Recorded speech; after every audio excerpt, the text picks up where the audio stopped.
do you actually think of a beat that's just battle beat and not able to transfer over to a song, or do you think of it like anyone that's in the battle can end up being the song? Are you saying just in general or this one In specifically? general. Um, I mean, the one we're about to play is the Lil Wayne record, so it definitely turned into a song. Right. Um, it depends on the beat. Like, yeah, like I said, the last one is like I promise that's gonna be a record at some point in the future. Right. But like Despacito, no way. The Rain beat, probably not. Like that's hard to rap on. Right. But Pink Panther, you could probably rap on, but again, like just couldn't clear it. Right. Yeah, I mean, all my beats usually skew more towards like the record side of things. Like that's just the way I make beats. Because there's people, I don't know if you remember in um the 2017 year, the guy who won it. Benny Do you remember D. what his name was? Benny D. Oh, I'm not thinking of Benny D then. I'm thinking of 18 or 16. you know what? He didn't win it. He didn't win it. But it was Okay. this dude from I think he's from Nigeria. Yeah, I know who And you're he was talking just about. doing Jacob. yes. Yeah. Jacob. Gago. Yes. And he was doing some crazy shit Right. where he was doing like a million switch ups. Because that's that kind of stuff kills at beat battles, right? Because Right. the more even Lucy Clubhouse, who Yeah. won in 2018, she was doing the same kind of thing. Right. Where there's like a ton of different switch ups, like crazy fills, like crazy stuff. That's now the standard. Like the battle, like Is even it? the online battles that we do, that's kind of the standard now. You have to have those quick yeah. transitions and flips and stuff like that. Right. And it's good for beat battles and it keeps people's attention. Right. But shit like that, like artists, and I'm learning to strip my shit back even more and more because artists really don't like shit like that. Right. Like they really mostly just want to just want a 4-bar loop with like minimal shit going on. Right. Yeah, so a lot of the beats for beat battles, what I would do is take beats that I had made that would be like for people to rap on, and then put some switches and shit in it, like resequence it to kind of make it work for battle. Right. But you know, not to the extent that some people do with it, you know. Right. Yeah. Okay. Very dope. All right, let's get into the one that became Lil Wayne's on his funeral album. Yes, sir. Mahogany. Very, very dope. And you're watching it in live where you're actually seeing him on stage, play the beat, and the next thing you know, it's on like a year later or so, a year and a half later, it's actually on an album of one of the greatest artists of all time. And Yes, what is that feeling like before we get into it? It's as you can imagine, it's like the best feeling ever. Like that was one of the best days of my life for sure. Wow. And like what came at a time that like sort of some things that started kind of working for me a little bit, but like was sort of the start of that almost. And so just like it's something that I just like will, not to be corny, but like will like definitely like cherish and remember forever. And just like the surreal feeling of like basically I got the call about the record.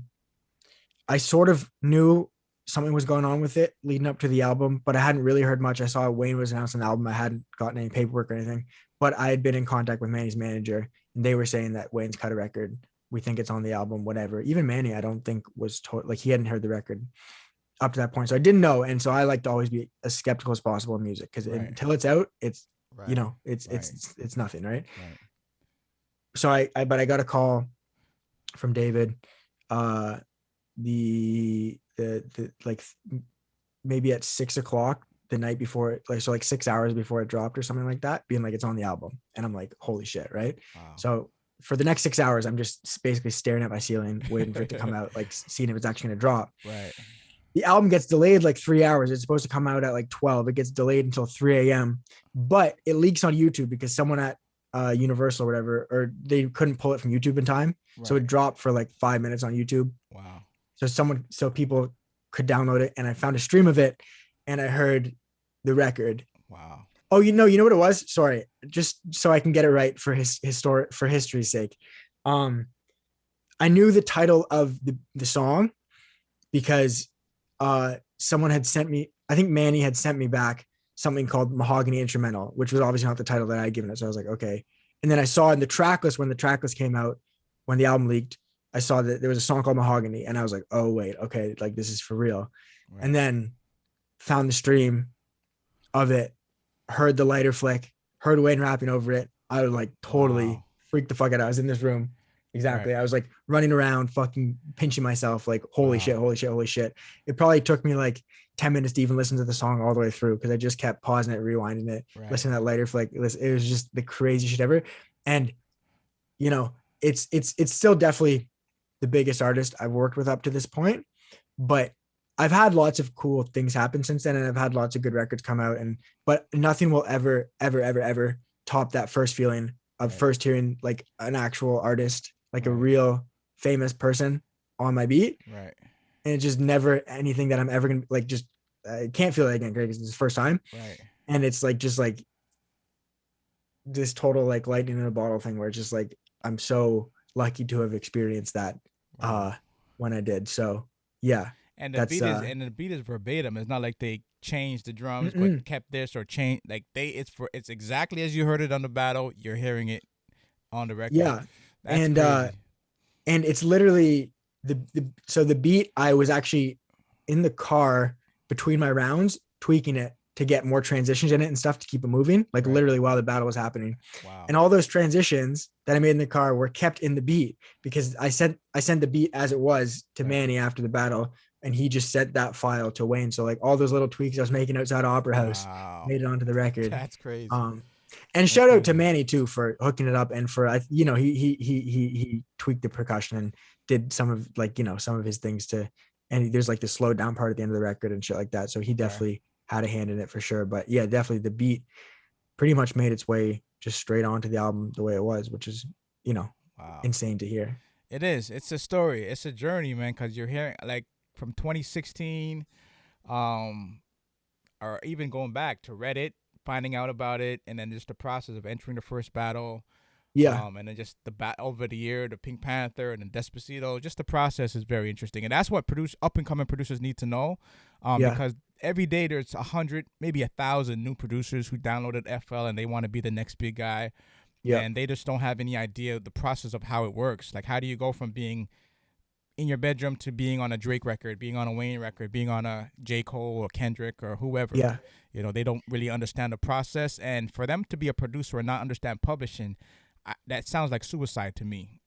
Yeah. I mean, I think I would say yes and no. I think that people, artists focus a little bit too much on learning kind of the ins and I don't want to say they focus too much on learning the business, because obviously you can never know too much about the business. But I think what, at least in my experience, what people need to understand is you need to create, like, first and foremost, before any business, whatever, you need to have people that want your music, whether it's as a producer or as an artist. And that's the number one most important thing. So don't spend all your time trying to learn every little bit about the business, or learning or getting every single sound, or getting every piece of hardware you can possibly have. It's the most important thing is hustle to get your music to a point where people want it. And then don't do anything dumb. Don't make any dumb decisions. Like, don't make any brash or not thought out decisions when you get to that point. But I really do think that producers starting out, I think, focus a little bit too much on things that aren't the music, which I know is kind of going against what you just said. No, I get it. It's like, I get it. Yeah, you can spend your whole life preparing for shit, but if you never actually do it, and I'm not saying that people don't do it, but it's just like the by far the hardest part is getting people to want your music. And once they want your music, it'll probably work out for you. Don't do anything dumb. Don't sign any crazy contracts, get a lawyer, all that shit. Right. But yeah, so I don't know. I just figured I totally get that. Yeah. And that's just my experience. Like, it's not, I don't claim to know everything about the music industry, and there's people that are way bigger than me that would maybe tell you something different, but that's just that's kind of where a manager can help, because it takes away from you having to focus all your energy on the business and just stick to what you are good at, which is the creativity, the creative side. Yeah. Some artists do both. They juggle their business, they juggle their production career. But if you have someone that can take care of the business, you can focus 100% on what it is you really love to do, which is create. And never lose sight of that. That's what drew people to you in the first place, is your music. Not because of your shoes, not because of your hair, not because of whatever. It's your music. For sure. You know what I mean? So it's definitely important to focus, keep that airtight, solid. For sure. And definitely the other stuff could fall into place. I was just, because I figure we're going to end probably after this beat gets played. And I just want to can I just say a couple other things that I want to say while By we're all having this means. conversation? By all means. So one, well, one, I just want to just shout out Manny Fresh for just like such an important part of like just like my career, my life for sure. Like, not that it's not like we're texting every day or whatever, but he just is like, you know, that Wayne record could have happened without him, and that's like the coolest thing that's ever happened in my career, 100%. But on that same note, and sort of the on the note of like all the steps that it takes to get to wherever you want to get to, and talking about all these years of doing beat battles and stuff like that, I would like to just like plug Battle of the Beatmakers for uh how great of a structure it is for artists specifically, or producers, specifically Toronto producers, to get your foot in the door. Um, just in terms of networking, um, in terms of just like seeing what you can do with music, even through just meeting the judges and seeing those people in person and seeing that there's like, you can really make that happen. Like, so for me, um, getting accepted into the battle in 2016, uh, the battle itself didn't change my life, like that one battle, but it made me take music seriously in a way that I hadn't before. It made me get my shit together because I was a shitty student, kind of a shitty kid before up to that point. Like just, but up to that, and once I did that beat battle, I was like, this is what I want to do with my life. Let me get my shit together. Let me get my school in order so I can get it all done and be able to focus on music, all that shit. Like, it really genuinely got me, like, I just, it gave me the kick in the ass that I needed to really take music seriously. And I would not be where I am without having done that battle. And then in just like a very direct sense, which we just talked about, but like, I got a Lil Wayne record because of showing up to a beat battle in 2018. So I just would like to just, for if anybody's listening to this, fucking do battle beat makers. Like, it will help you in some way. You don't know how, but it will fucking help you in some way. And it's just, I really appreciate that it's in Toronto and that I was able to do it, because it just really helped me. So, and thank you for setting that up, bro. It's just amazing. For upcoming producers, I would say, what would I say? I would say, number one, if you're like really just starting out, like I was kind of saying before, just make music, make so much music, and it's going to be shit, and make shitty music until it's good. And there's no other way around that. There's no secret. There's no trick. It's just make music and keep practicing music. There's no shortcut. Just keep practicing until it's good. So that's if you're just starting out making beats, whatever. If you're already making good beats, probably something will happen for you as long as you keep putting shit out, whether it's putting out beats on YouTube, whether it's going to beat battles, whether it's putting stuff out as an artist, or some combination of all three. Just keep trying shit and build some sort of demand or following for your own music. And that's like the single most valuable thing you can have, as a producer, as an artist, whatever. So I would say that. So I guess the key point there is just persistence and consistency, rather than trying to figure out any tricks or any ins and outs that some producers don't know. It's just putting shit out and making sure it's dope. And at least in my experience, that's been the most valuable thing to me. And just doing as much as you physically can to get your music out in as many different avenues as you can. It's going to be the most discouraging shit ever. And I know even still, I get super discouraged putting shit out, because it fucking sucks all the time, no matter how big you get. But just keep at it. And if it's dope, I truly believe that, like, you'll be able to make something happen. So that would be my advice.